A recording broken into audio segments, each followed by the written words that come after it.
I told my friend's worst enemy my friend's deepest secrets. My name is Michael King, and this is the story of how I almost ended my friendship with my friend William Lecker. Anyway, it started a couple months ago when this kid named Vince, I don't know his last name, started to bother me out of nowhere. Basically, I love to annoy everybody in class, and I used to always yap about made-up things and ramble about how I was special and the best person out there. This was just to pull their strings. I wasn't actually that egotistical. However, when I used to annoy the living out of Vince, he used to take it somewhat seriously and not move on. It got to a point where when we had to work in groups in class, Vince would purposely say he didn't want to go near me and would convince the others to do that as well. I didn't really care because I didn't value him as such a big friend, but over time I became incredibly frustrated with what he was doing, and it definitely wasn't right in one bit at all. That's why I decided to tell William about Vince, and apparently William and Vince had been close friends in elementary school, but Vince had drifted apart in middle school while William got new friends. That's why when he heard about Vince, William had a lot of things to tell me. He said that he also been like Vince because Vince had also been pretty mean to William in debate club and in general whenever they interacted. This was not news to me, as William had mentioned Vince's comments before, but I took this chance to tell him about my troubles with Vince entirely, and William, and in our anger, we decided to get revenge on him. For more context, William had told me about his old friend Connor, and they had diverged in their own paths about a year ago due to some tensions. But when William was reflecting on why they had diverged, he realized Vince had been friends with Connor the whole time. Due to this, William conjectured that Vince was manipulating Connor throughout the entirety of William and Connor's friendship, which made him even more angry at Vince.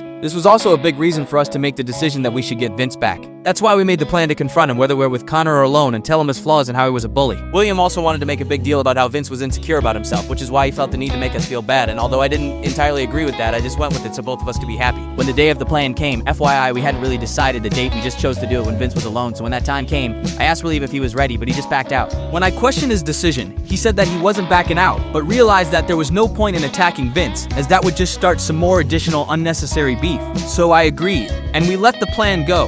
This is the context, and after a while I forgot about Vince in total. I mean, I still talked to him, but my hatred for him wasn't really there too much anymore. However, I would eventually remember him soon.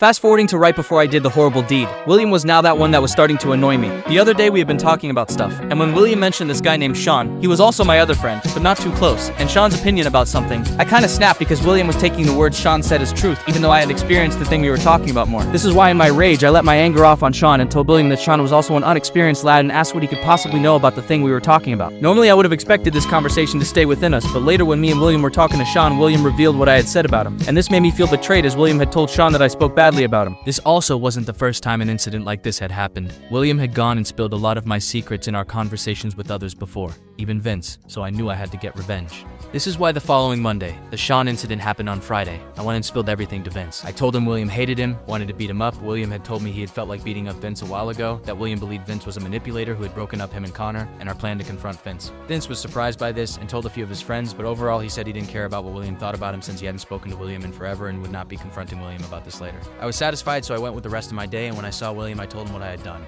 For some reason I thought he would be fine and understand since I had only done what he had done a million times before, but on a bigger scale. Although I knew he would be somewhat mad, I never could have expected what happened next. When he learned of this, he immediately said that I had betrayed him, that he wasn't sure if we could be friends anymore, that he wanted to beat me up. In fact, I was scared, so I moved away from him so he couldn't punch me, and that he wanted to take a break from me. Eventually we reconciled, and I learned that in order to teach someone a lesson, I shouldn't do the same wrong thing they'd done to me, as two wrongs don't make a right. And that's why